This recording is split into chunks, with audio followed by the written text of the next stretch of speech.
Salam, hörmətli həmkarlar. Biz növbəti rubrik əməkdaşlıq rubrikinin ssenari tapşırığına baxırıq.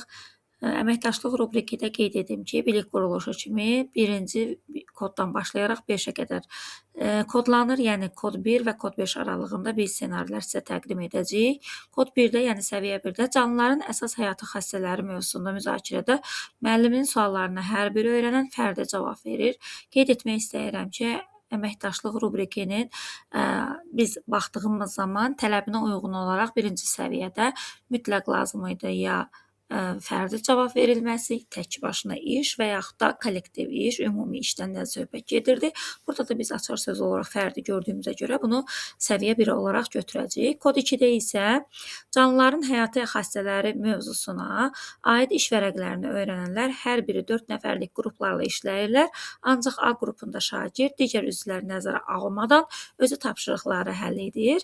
Burada situasiyaya baxdığımız zaman qruplarla işdən söhbət gedir. Biz də əməkdaşlıq rubrikinin səviyyələrini qeyd edərkən demişdik ki, kod 2-də ya cütlərlə işdən söhbət gedir, ya da kiçik qruplarla işdən söhbət gedir. Biz də burada qrupları görmüş oluruq, lakin ortaq məsuliyyətin olmadığı bir nümunə idi bizdə.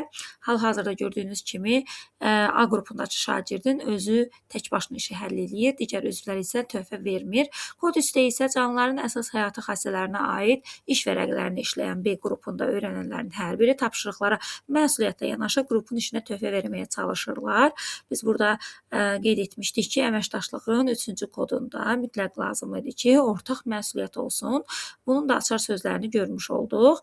4-cü kodda isə canlıların əsas həyatı xassələrinə aid iş vərəqini işləyən C qrup üzvləri aralarında iş bölgüsü aparır. Kimin hansı işi icra edəcəyinə qərar verirlər. Əməkdaşlığın 4-cü səviyyəsində mütləq və mütləq məsuliyyətlə yanaşı qərar qəbul etmə, yəni substantiv qərarın qəbul edilməsi lazım idi. Biz də bunu görmüş oluruq. Kim hansı işi görəcəksə ona qərar verir. Yəni qısacası plan eləyə bilir, iş bölgüsü apara bilir. Kod 5-də isə canlıların əsas həyatı xassələrinə aid iş vərəqini işləyən D qrupu işi bitirib bir-birinin işinə fikir bildirir, ortaq qərara gəlib, təqdimatı kimin edəcəyinə qərar verib, təqdimat prosesinə başlayırlar. Onlar bir-birlərinin işinə etibar edirlər. Biz 5-ci səviyyədən demişdik ki, bütün bunlarla yanaşı eyni zamanda bir-birlərinə asılılıq prosesi görsənməli idi. Bir-birlərinin işinə etibar etməsi də məhz asılılıq prosesinin bir göstəricəsidir.